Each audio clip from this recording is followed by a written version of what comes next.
எல்லாருக்கும் நமஸ்காரம். போன பதிவில் நாம் பித்தாபுரம் போய் குக்குடேஸ்வர சுவாமியை தரிசனம் பண்ணிட்டு வந்தோம் இல்லையா. இந்த பதிவில் பித்தாபுரத்தை ஏன் பாத கயா க்ஷேத்திரம் அப்படின்னு சொல்கிறான்னு பார்க்க போகிறோம். கயாசுரன் ஒரு அசுரன் மகாவிஷ்ணுவை நோக்கி கடும் தவம் இருக்கான். விஷ்ணு பகவான் தோன்றினதும் ஒரு வரம் கேட்குறான்.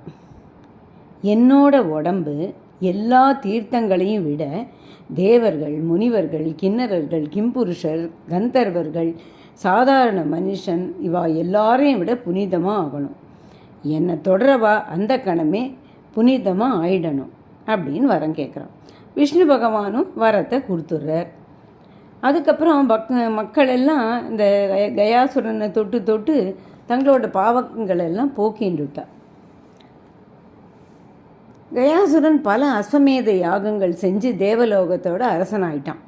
தன்னோட சக்தியை இழந்த இந்திரன் பூலோகத்துக்கு வந்து விஷ்ணு, பிரம்மா, சிவன் 3 பேரையும் நோக்கி பல வருஷங்கள் தவம் இருக்கான்.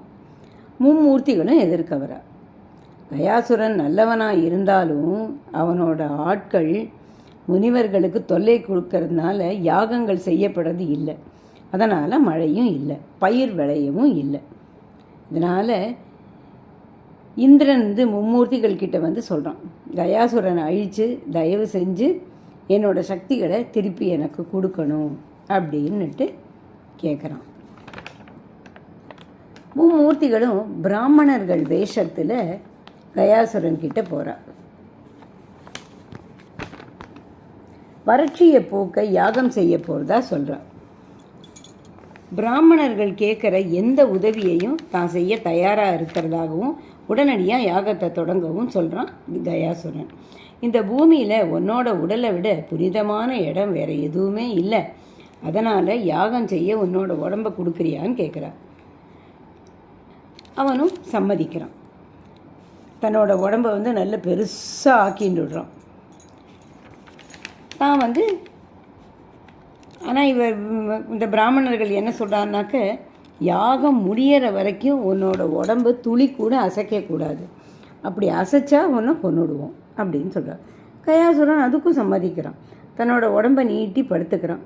இந்த பெரிய உருவம் இல்லையா, அவனோட தலை பீகாரில் இருக்குது. அதான் அவனோட பேராலேயே இப்போ கயா க்ஷேத்திரம்னு அழைக்கப்படுறது.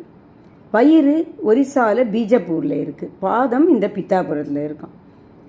யாகம் தொடங்கிறது. அதுக்கப்புறம் என்ன ஆகுதுன்னு அடுத்த பதிவில் பார்ப்போம். நன்றி, வணக்கம், மீண்டும் சந்திப்போம்.